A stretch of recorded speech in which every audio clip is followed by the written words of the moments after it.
Dr. Lanjana, you can start. I'll admit everyone. All right. Um, a very warm welcome to everyone present here today.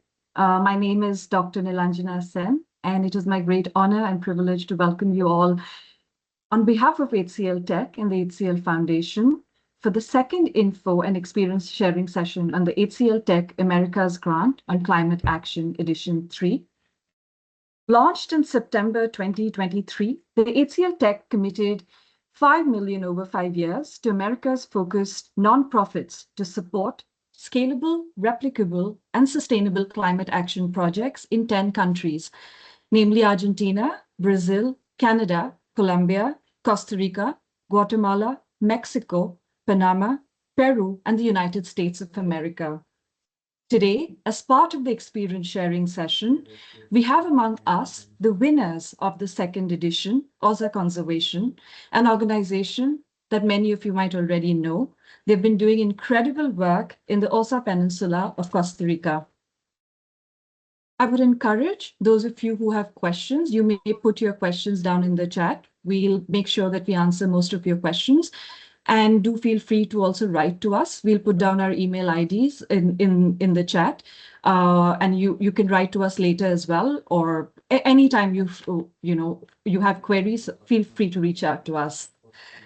As part of today's agenda, I would first like to invite Mr. Robin Thomas from the HCL Foundation, who has worked on shaping the America's grant process from its very inception. And today, he will take us through the process, how he experienced it, and how he would like all of you to understand the grant process. Robin, over to you. Thank you. Thank you so much, Dr. Lanjana. A very warm good evening, good morning, good afternoon to all the participants who are joining us from all over the, globally. A warm, happy New Year wishes, first of all, to the entire participants who are joining us on behalf of HCL Tech, HCL Foundation. We extend our gratitude and warm wishes to everyone. As Dr. Ranjana mentioned, this is our second uh, info session, which we are running for all the applicants who are going to put up their applications for the HCL Tech America's Grant Edition 3. We have completed two editions of the HCL Tech America's Grant on Climate Action, and we are so proud to have our second edition winner, OSA Conservation team, with us today to share their experience and to talk about how they applied, how they got to know about this grant, and how they applied. And believe me, when the winners were getting announced, we had three finalists. And when the winner were getting announced, uh, okay.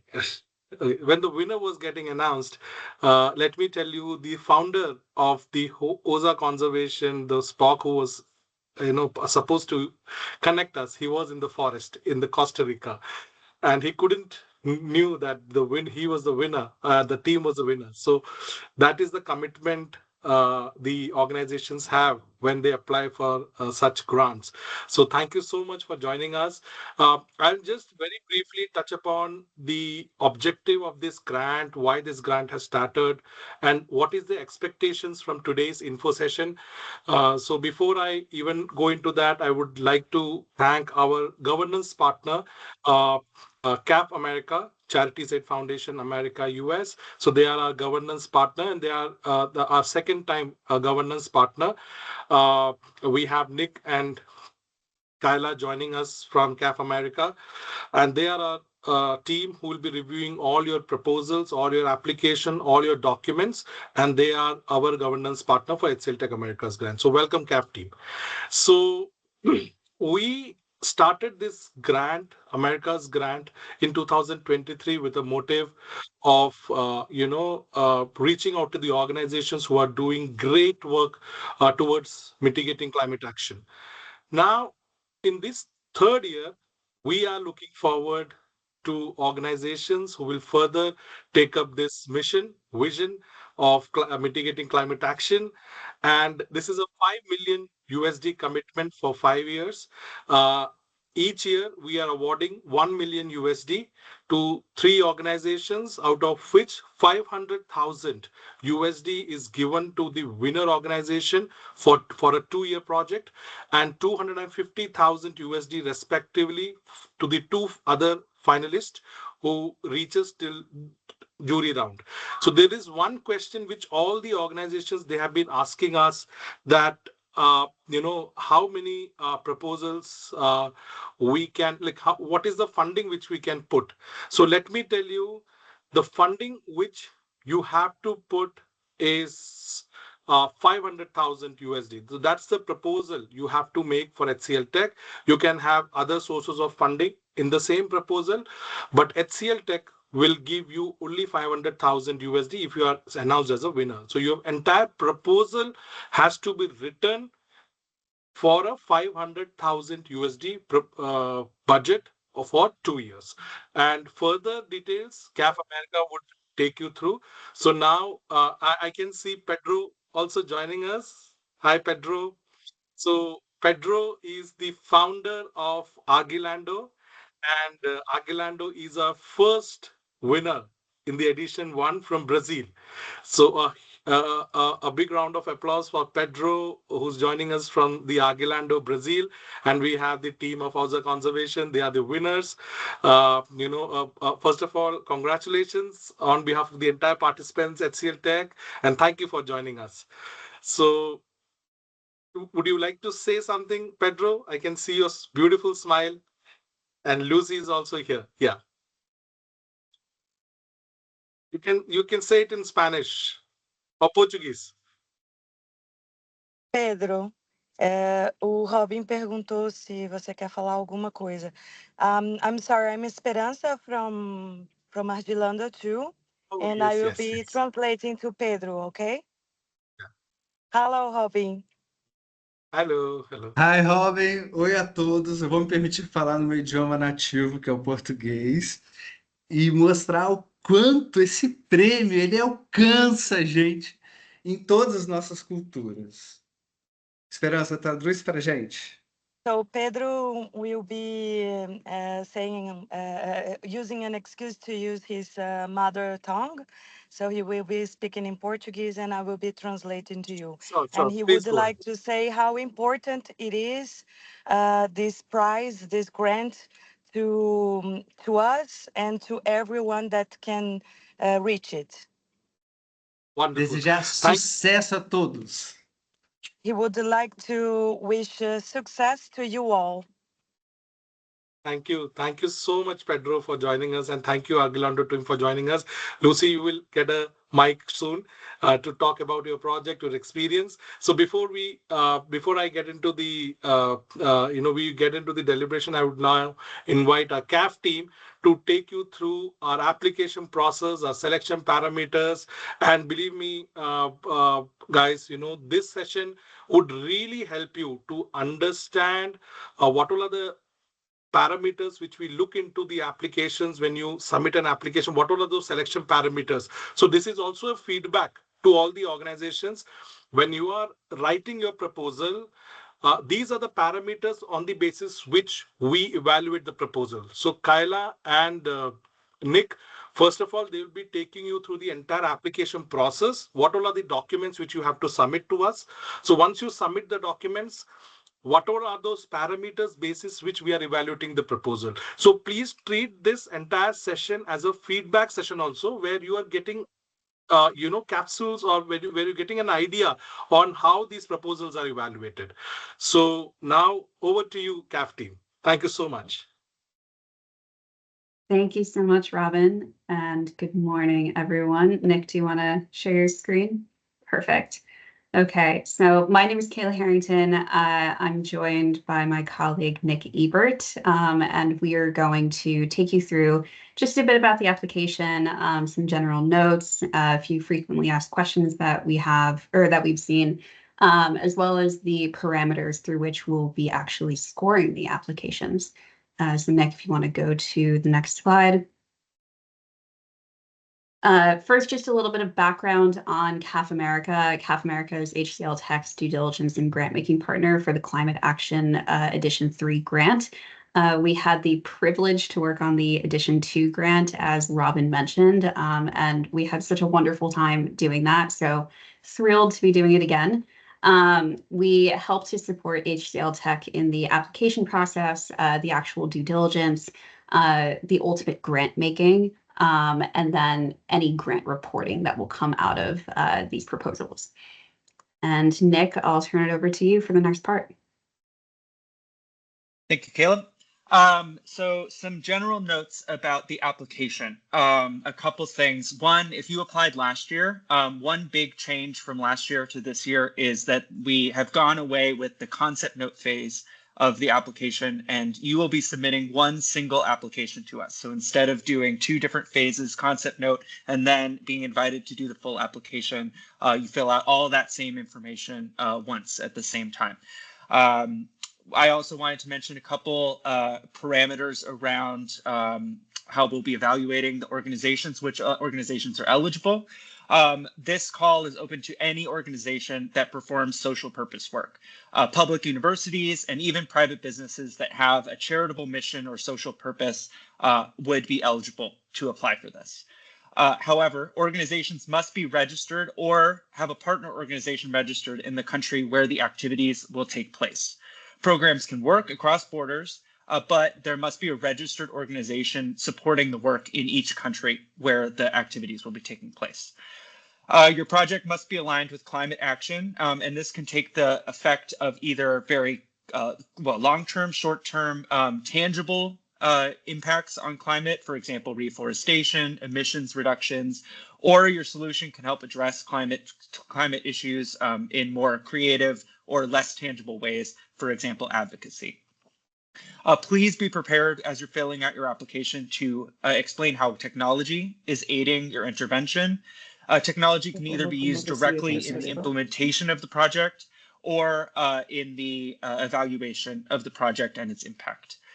Projects can be new, as you're applying for this, the project hasn't started yet, or it can be an ongoing project, a project that has been going on for a little while.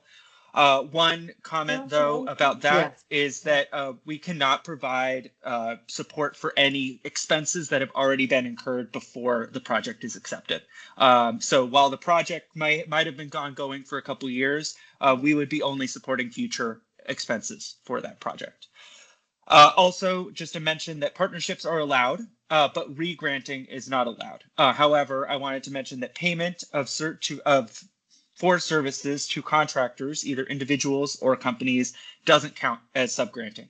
So you can have as many contractors, either consultants or contractors on the project as you want, but we do not allow for one organization to receive the funds and then give all those funds over to another organization to implement the project. It needs to be your organization implementing the project. Just to go over the real nitty-gritty of the application, I included the link to the site up above here, but just to give you a sense of basically everything that you need to do for this application can be done on the HCL Grant Climate Action for the Americas webpage.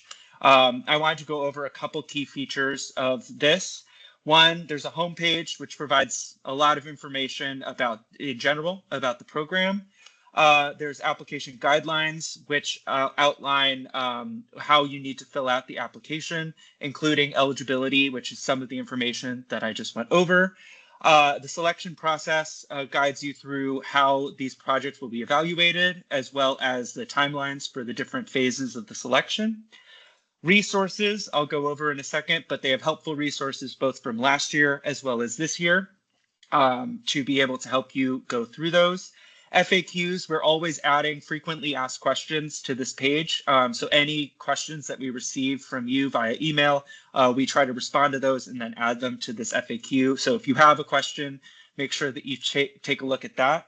And then this section right here is the section where you will either register and log in to actually fill out the application.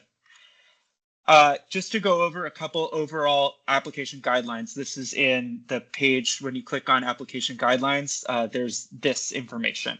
I wanted to highlight some prerequisites. One, the organization's bylaws need to expressly permit engagement in purpose-driven work.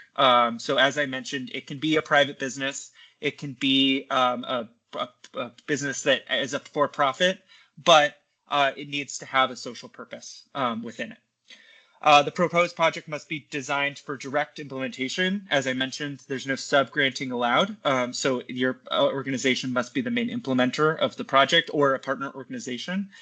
The grant amount must not be solely used for infrastructure development. The applicant organization, including its governing body, must not have any pending litigations. You must not be blacklisted by any government agency, department, or ministry. The organization must not have faced cancellation of its license. And the application and its board members must not have any political or religious affiliations that impact the work that you're doing.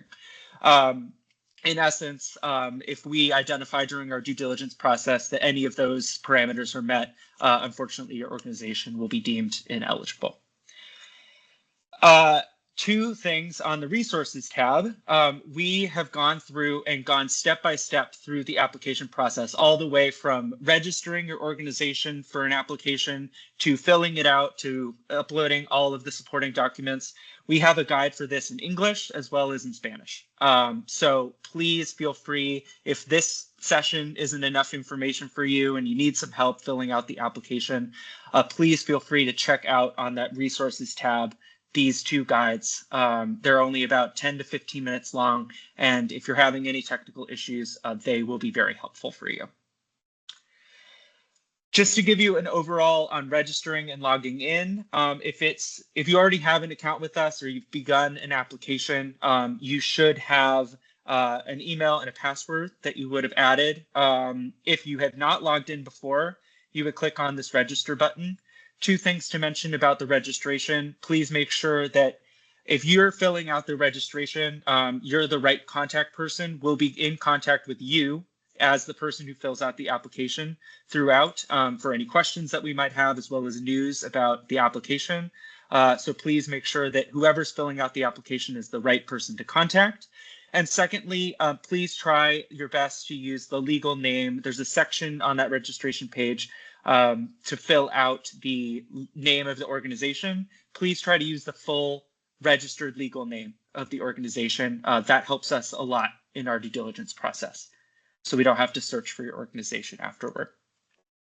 Once you've logged in, there's a big home page, but I wanted to highlight one element of this home page for your application, which is the next steps section. If you haven't filled out any information on the application, these will all appear in either gray or red, but these are all the different pages of the application that you need to fill out. We recognize that there are many pages. Each of them have very different numbers of questions. Some of them have 1 or 2 questions. Some of them have 15. I wanted to go over just some basic information that you'll need to have in order to fill out your application. You'll need to have information about your organization in general, including how it's governed, what kind of work it does, as well as the registration details for the organization. You'll need to have information about the project itself, including an overview, information about the impact that you wish to have, how you plan to implement it, and plans for sustainability. I wanted to highlight sustainability here because sustainability and replicability is a big part of the review process for us. We really want these projects not only to exist for the 2 years that HCLTech is funding you, but that it can live on beyond those 2 years and either be implemented in new regions, new states, or new countries. Please, as you're developing your application, think about this. Go ahead, Robin. Hi, I'm so sorry. Just to reiterate what Nick has just mentioned. There is a change which we have brought in compared to last year. Last year, most of the organizations who have applied, they must have submitted a concept note, like 2-3 page of concept note. But this year, we have Oye, asked I was all the getting into our organizations meeting. ¿Qué to pasó? May I request?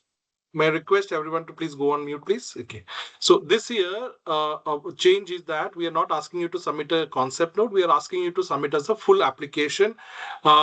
This looks little overwhelming when you see that these many informations you have to fill. But believe me, it will just take you like uh, 4 hours to 5 hours within your team to just sit in a conference room and complete the application. That's the only time which you will like that's the limited time. In that limited time you will be able to submit this application. Over to you, Nick. Thank you for highlighting that, Robin. Yes, as I think I mentioned right at the beginning, but yes, there's no concept note phase this time. All of the information is filled out at once. To highlight a couple extra areas, innovation and technology. As I mentioned, innovation or use of technology is very important for this application. So please be thinking about that. There's a couple questions there. If you plan to partner with any organizations, there will be information about how you plan to partner with those organizations, as well as information about projects you might have implemented in the past that would show you have the capacity to implement this. And finally, there's a supporting document checklist. On each of these pages, there are opportunities to add supporting documents. This checklist just shows, we'll go over this in just a second, shows all the documents that you've uploaded. Once you have entered information onto each of those pages, it'll show up like mine does here, yellow. Once you've submitted the application, they'll show as green. I wanted to highlight one specific thing, well, two specific things. This is once you enter the application, let me just go back. If you press on fill form at the very bottom, it'll take you to the application itself. And each different page that I mentioned has a different section, a different kind of web page that you can click on. Two things I wanted to note. One, as you fill in or update any information on any of the pages, please make sure to press on the save button at the bottom. If you do not click on the save button on each page that you edit, it will not save the information. You will lose the progress that you've made. So please make sure that as you're filling out each individual page of the application, you press the save button once you're done. And finally, as you've saved all of that information, your application shows as yellow, as in the information is entered. You'll want to go back to this organization profile tab of the application and press the submit button. That is the way that we will actually receive your application. So once all the information is filled out, once all of the documents are uploaded, please make sure to press that submit button before the 27th, so the 24th, so that we can make sure that your application is received by us. If we see that there are applications in a pending phase, we will probably reach out to you to make sure that you wanted to submit it, but please make sure that you press that submit button so that we get the application and can start reviewing it. Couple notes about documentation. I mentioned that throughout the application, there are opportunities to upload documentation. These are the ones that are both required and highly recommended for this process. The first ones are required documentation. You will need to have and upload audited financial statements of your organization for the past 3 years, a proof of incorporation or registration in the country where the activities will be taking place, profiles or information about your board members or the leaders of your organization, an organogram or an organizational structure of the organization, as well as information about the budget of your organization as a whole, ideally from the last year, how your organization spent its budget in the last year. Also, one photo representing the program. It can be any photo that you think represents the spirit of the program that you will be implementing. A couple other ones have templates already in there. So as you go through the application, you'll see an opportunity to download a template and then re-upload the information once you've filled it out. This includes a program budget. This would be a budget specifically for the $500,000 of this program over the next 2 years. A theory of change and project milestones, as well as key performance indicators.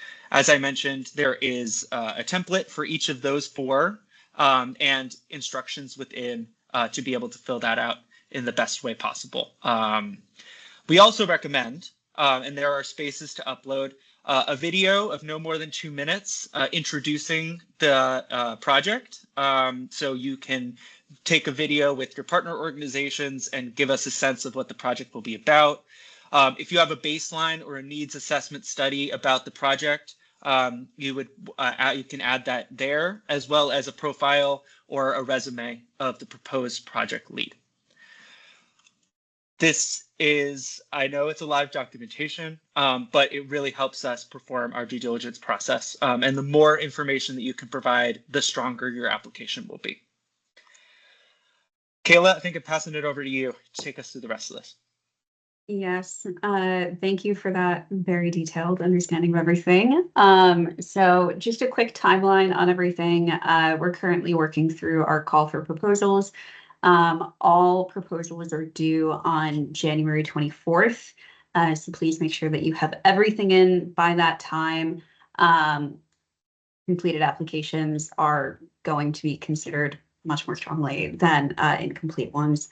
Once we have all the applications in, we're going to do an initial screening. And from that, we will choose the top 50 applications to move on to the next round. We'll do a little bit more of a due diligence, and then from there, we'll do a field level evaluation and pick the top 10 organizations. Those top 10 will be invited to perform interviews and either local or virtual site visits.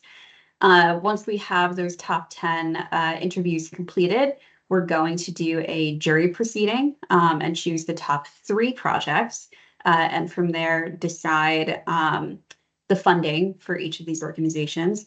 Once that has been completed, CAF America will complete a final round of due diligence, again, as the ultimate grant maker for these funds. Actually receiving the funds is contingent upon passing our due diligence process. So if anything is needed from your organization throughout any of this, we will reach out to you. We will reach out to the person who was initially registered on the application. So again, please make sure that the person you are listing as your primary contact is indeed ready, available, and capable to answer any questions that we may have. And Nick, you can move to the next slide. Okay, just to further aid you as you complete the application, we also wanted to leave you with a sense of how your application will be scored.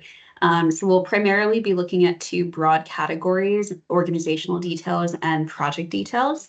We'll share all this information in an email as well, so please don't feel like you need to try to screen grab anything here. But for us, organizational details essentially means what is an organization's strength and capacity to deliver the project that they're applying for. So within that, we'll be looking at the strength of the leadership or team leading the project, if the project team has the necessary skills, if the organization has demonstrated successful implementation of previous or similar projects, the organization's financial capacity to deliver, if there are adequate financial controls, if there's a clear implementation plan, and if the organization has a clear awareness of the risks involved with the project. Nick, you can move to the next slide. And then moving on to the project details, we're primarily going to be looking at your problem statement and proof of concept, problem solution and its relevance, any innovation and technology used, and the project impact. So for your project statement, we'll be looking at the relevance of the project statement to this grant's theme, as well as any pilot or proof of concept. For the project solution and its relevance, we'll be looking at, is the solution relevant to the problem that you've presented? Do you have a clear theory of change? Do you have any solutions to anticipated challenges that may arise with implementation? And is your proposal financially feasible? And Nick, you can move to the next slide. And then just continuing on with that, we'll be looking as well at innovation and technology. So are there uses of innovative technology and or non-technological measures I would like to note that technology can be looked at in a couple different senses. So whether this is something that you're actually using in your implementation, or you're using something like data analysis to see how effective your proposal actually is. And then we'll also be looking at if you've uploaded content that showcases the intended impact. And then finally, we'll be looking at your project's impact. So what are the short and long-term measurable impacts? Is the project sustainable, scalable, replicable? I think that Robin and Nick gave us a really good sense for why we want those pieces. And does your project have alignment towards any of the sustainable development goals and/or climate frameworks, such as the Paris Agreement? And Okay, then just to moving, just to yeah. I'm so sorry, Kyla. So just to add to what Kyla said, please note you know this entire info session will be put in our resources page, which we have put it in the chat box. So there you can watch this entire info session again in a recorded way.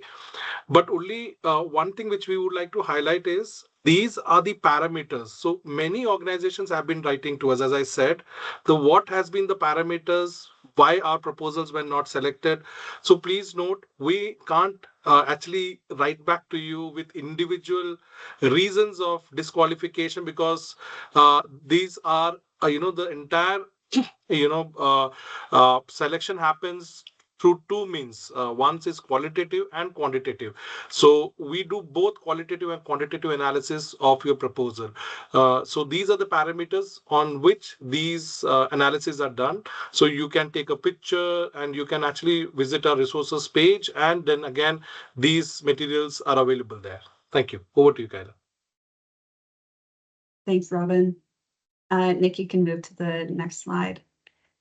And then finally, for this presentation, we just wanted to go through some frequently asked questions that we've received. I think a lot of these have been touched on throughout this presentation thus far, but just to reiterate, so if your organization operates in multiple countries, but is only registered in maybe one or two of those countries, we would like you to only apply for funding where your organization is actually registered. It would be great to get additional information about how your program operates in those other countries, but legal and tax compliance are really important for this program. So please only register for the grant where you have official registration saying that you can operate in that country. And then we've received a few questions about what language the application should be in. Your application does not need to be in English. It can be in your local language. We do have the ability to translate anything. The one ask that we do have is that if you are uploading a video that is not in English, if you could include English subtitles, that would be extraordinarily helpful to our team. And then we touched on how large the project budget should be. Make it $500,000 regardless of what the ultimate decision may be. The project budget should also cover 2 years. And then Nick noted this at the beginning of the presentation, but we cannot support any retroactive expenses, capital assets or endowments, or lobbying. But beyond that, there aren't really any specific allocations that you should keep in mind.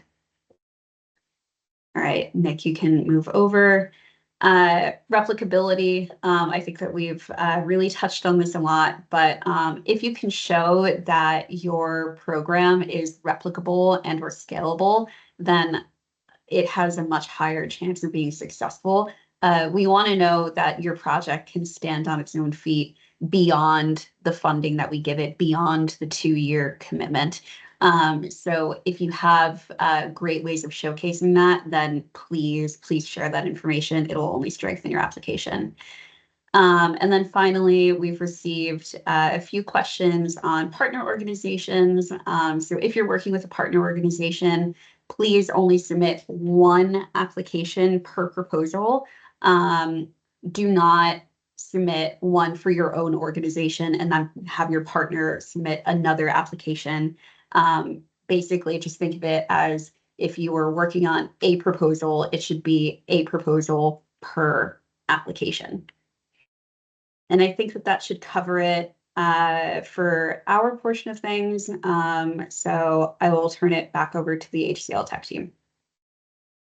Thanks, Kyla. Thanks, Nick.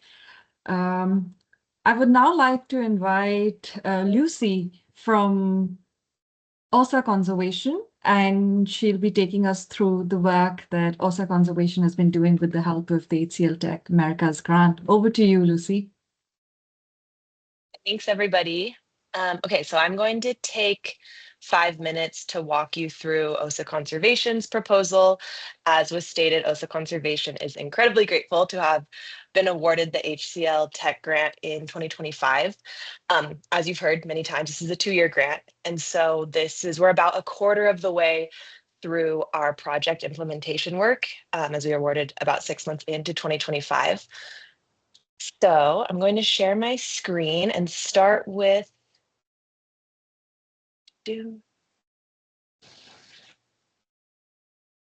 I'm seeing I might have to allow you to record me, which that should not be a problem. Okay. Oh, I'm going to have to leave the call. Let's see if I can get around that.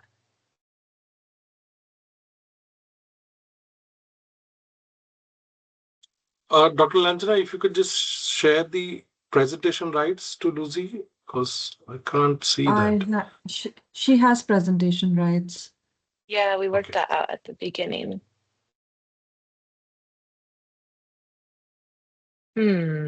Sorry, it might be on my end. That's not enough.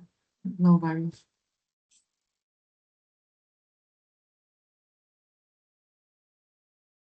Okay, well, I can't share my screen, but I will pass the video to the HCL team and maybe they can share it around with the visitors after the call.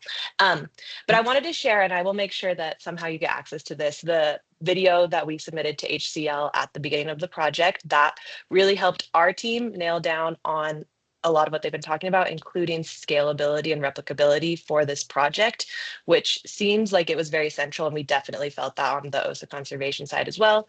And then I just had a few slides updating everybody on the progress that we have made so far. A little overview of the OSA conservation project that was submitted to HCLTech. It's a model to build climate resilience in Central America.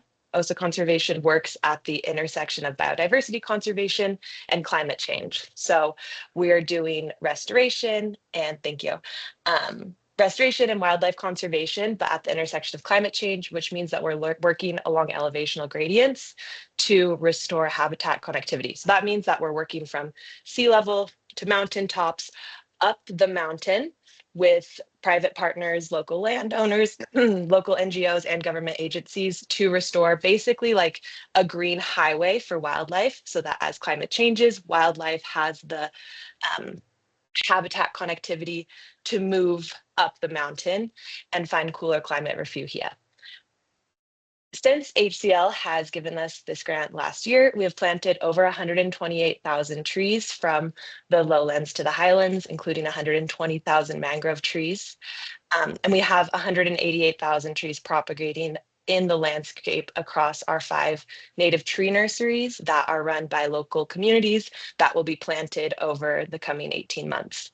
Another aspect of this project is it's very focused on community work. In Costa Rica, there's not a big movement to create more protected area. In fact, many of you may know Costa Rica is one of the first countries to have achieved 30 by 30. So over almost 30% of the land of Costa Rica is already protected nationally. So this project actually focuses a lot on our work with local communities and making sure that private land is also part of this green highway and creating habitat connectivity for wildlife. So we've engaged over 1,000 local community partners since launching this with HCL, including over 200 local youth. And that's really focused on getting kids outside, getting them engaged with the project, helping them fall in love with their backyard. And then a fourth aspect of this project is we're also reintroducing species that have gone missing due to habitat fragmentation. So simultaneously, while we're bolstering the social capital and we're actually doing active intervention through restoration, we are also working with the national government to reintroduce lost species. The flagship species for this project is the white-lipped peccary. It's like a giant, smelly jungle pig. It's not very attractive, but it's super important to habitat function. And it has disappeared from certain forest patches in the landscape where we work due to historic poaching and habitat fragmentation.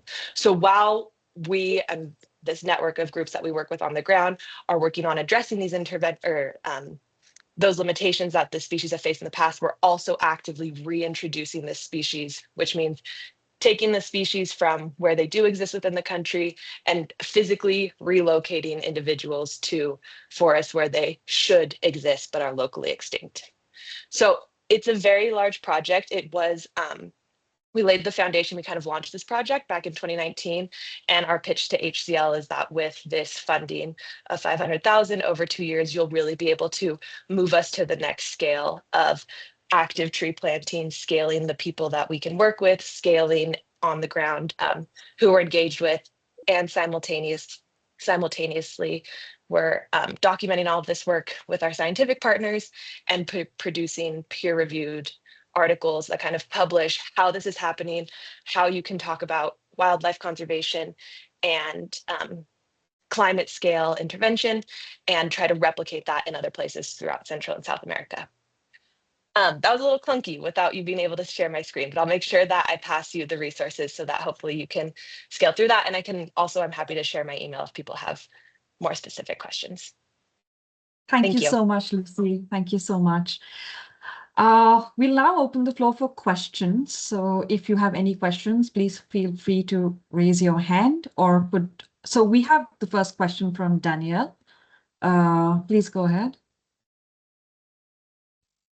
I'm sorry. Are you listening to me? Yeah. Yes. Yes. Okay. We can hear you. Okay. Hello, everyone. I'm Daniel from Brazil. We applied last year grant. At the end, you guys asked us to submit a video for presenting the program and that type of stuff.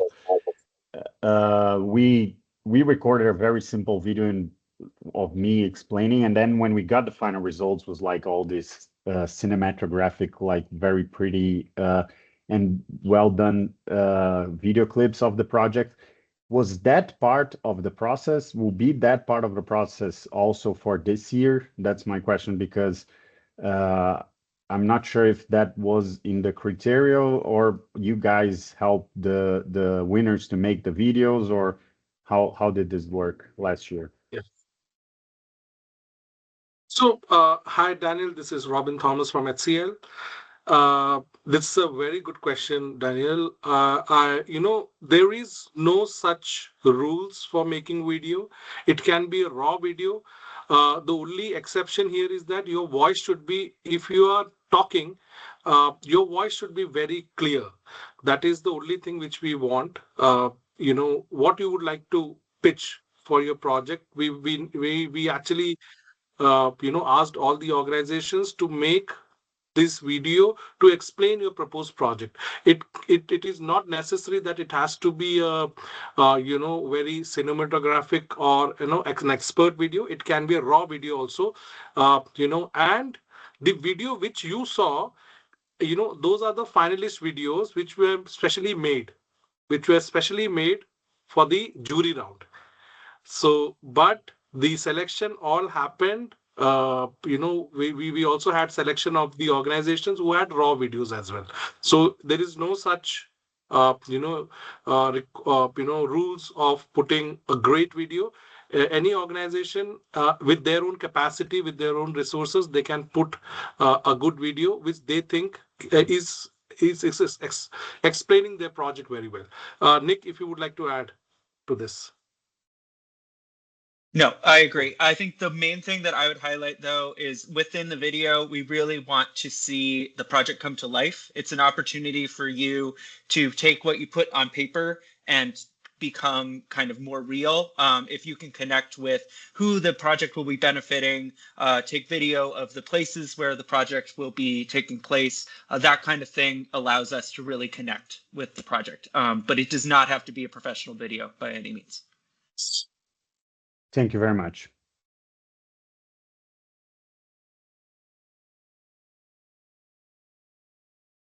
So Does you guys anyone can. else have Yeah, another Grace, person Grace. has a question? Robin, Grace, yes. You may ask your question, Grace. Thanks. My question is the same as the one that Alejandra put in the chat. It would be great if you all could expand on your theory of change around climate. I was looking through the website, which is super helpful and clear, but I just wanted to hear more about how the blockers that you're hoping that this grant is able to address specifically in climate, and also would love to hear more about why you're concentrating on the Americas.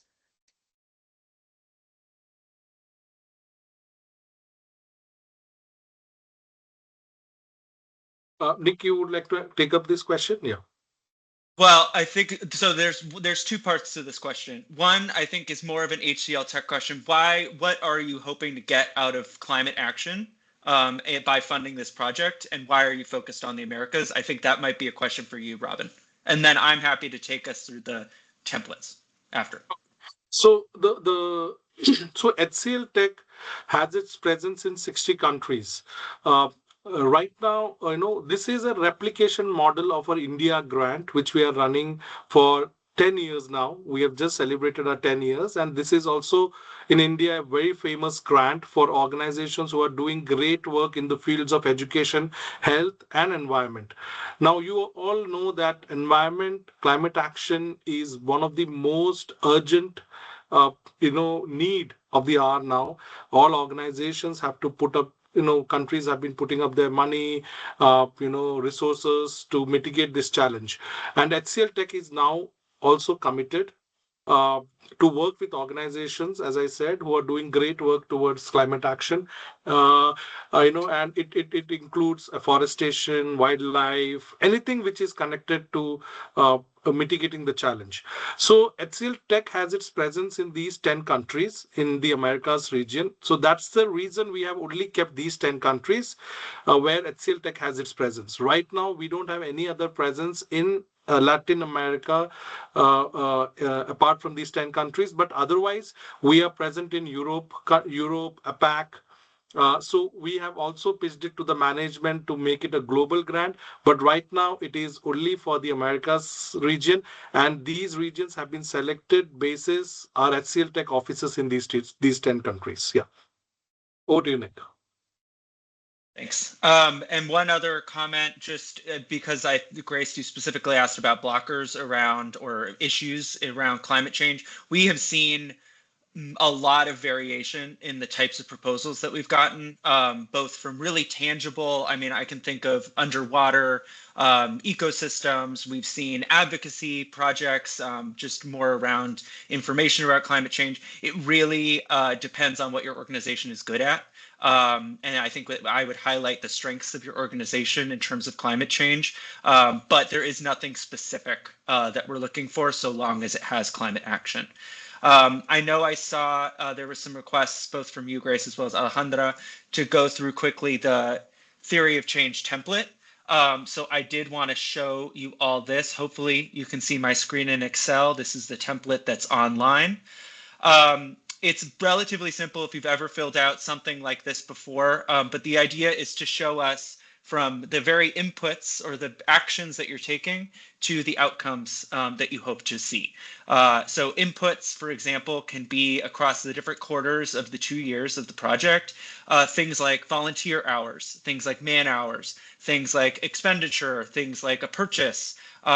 We would really like to be able to see what specifically you're going to be putting into the project, and then what those resources will be used for. So 10,000 volunteer hours, for example, to train local community members on solar panel maintenance. And so this column should be, the input should be resources, activities should be the things you will do with those resources. And then there are columns for outputs and outcomes. Those are slightly different. Outputs are anything tangible that you hope to see in the more immediate term out of the project. For example, good output for training local community members would be reduced energy costs for the 500 households, assuming that they now have solar panels working. But a long-term outcome would be improved energy efficiency for those 500 households and the community at large. That community would have stronger self-reliance and energy efficiency using those solar panels. In essence, just to highlight, we want to see how what you were using the funds for translates into tangible outputs and outcomes for the project. Happy to help.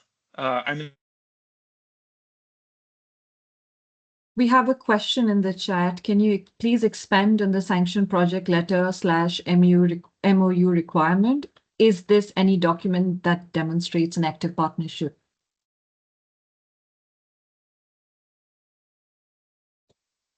I think that Nick may have frozen. So for the MOU, if you're working with a partner or a local Indigenous organization potentially, we just want to understand how has the relationship been formalized. That could be through a contract, an agreement, a memorandum of understanding, just something that shows us you are working with this other organization in a positive and formalized way. It does not have to be specific to the project itself. If it is, that's fine. It can just be a general MOU that says you are working with this other organization.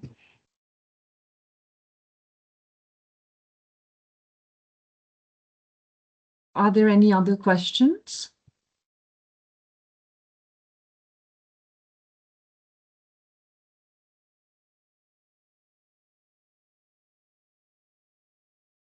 There is, yes, Sisma, you have a question. You may ask your question, please.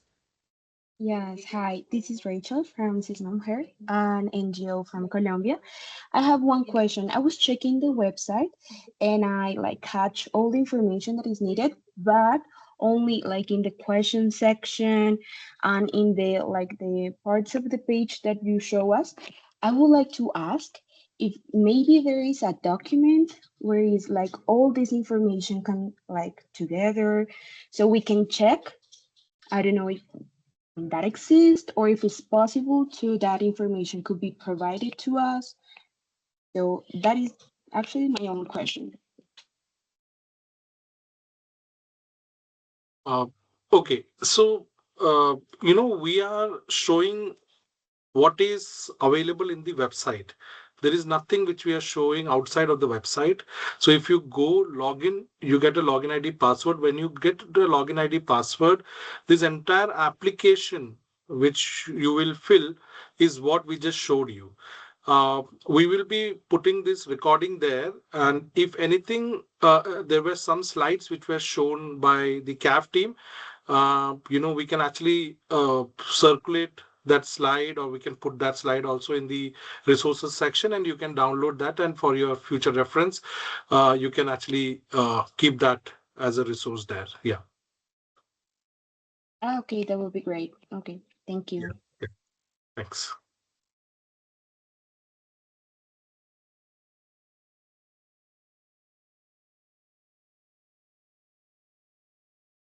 So please note, 24th January is the last date to apply.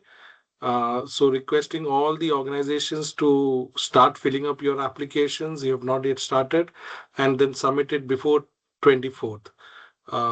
Yeah. Any other questions?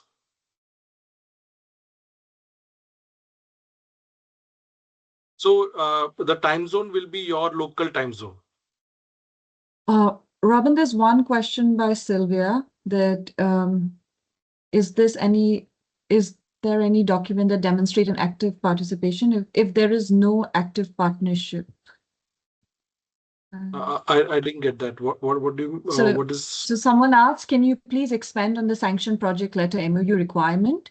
is there any document that demonstrates an active partnership? Sylvia is asking, what if there is no active partnership? That's fine. You can Uh, give us a. Sorry, Kyla. Over to you.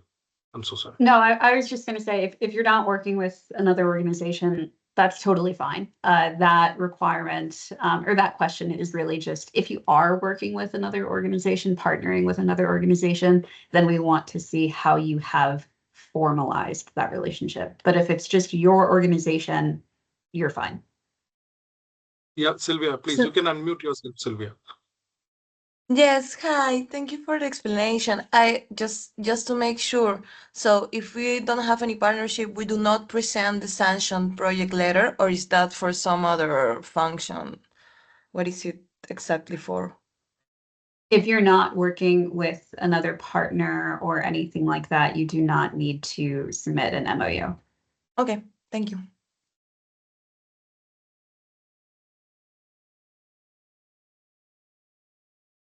there's one question. If Nick comes back, can we hear the explanation of the milestones template and how is it different from the TOC? I think that Nick is having some trouble getting back in, and I'm having some trouble pulling up the documents. But we can be sure to answer that question via email. Yes. So I'll just try to explain that. So basically, theory of change explains your problem statement, your activities which you are planning to do, your immediate output, and your immediate outcome. Now, milestones are like within this, 4 quarters in a year. What are the milestones you will be achieving each quarter? So that you will have to be very specific. And same goes for the next year of 4 quarters. So in total, 8 quarters, what are the milestones which you're going to achieve? Very briefly, you can give us in points. It's not necessary that you have to think about it, in a detailed form, but just tell us about your quarterly milestones which you will be achieving with the funds which you are getting for each year, for all 4 quarters. Yeah. So that's the difference. It's not necessary to, okay, there is a question, is it necessary to present matching funds from other projects in the budget? If you have another donor which is who's ready to fund the same project which you're applying to HCLTech, we are happy to take up that project. It is not necessary. If there is a donor, please feel free to add the donor details there, the budget which you will getting. But from HCLTech, you will be only receiving 500,000 USD for 2 years.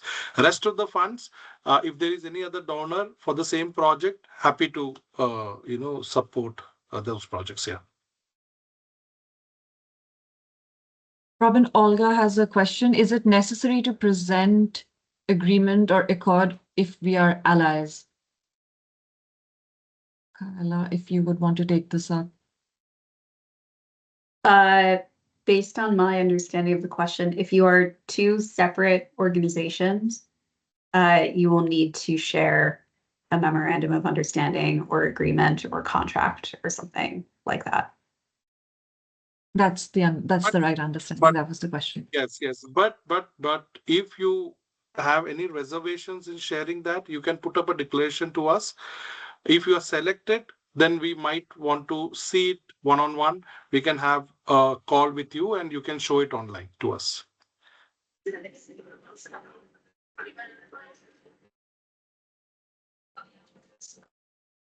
We have one more minute left. So if anyone has one last question.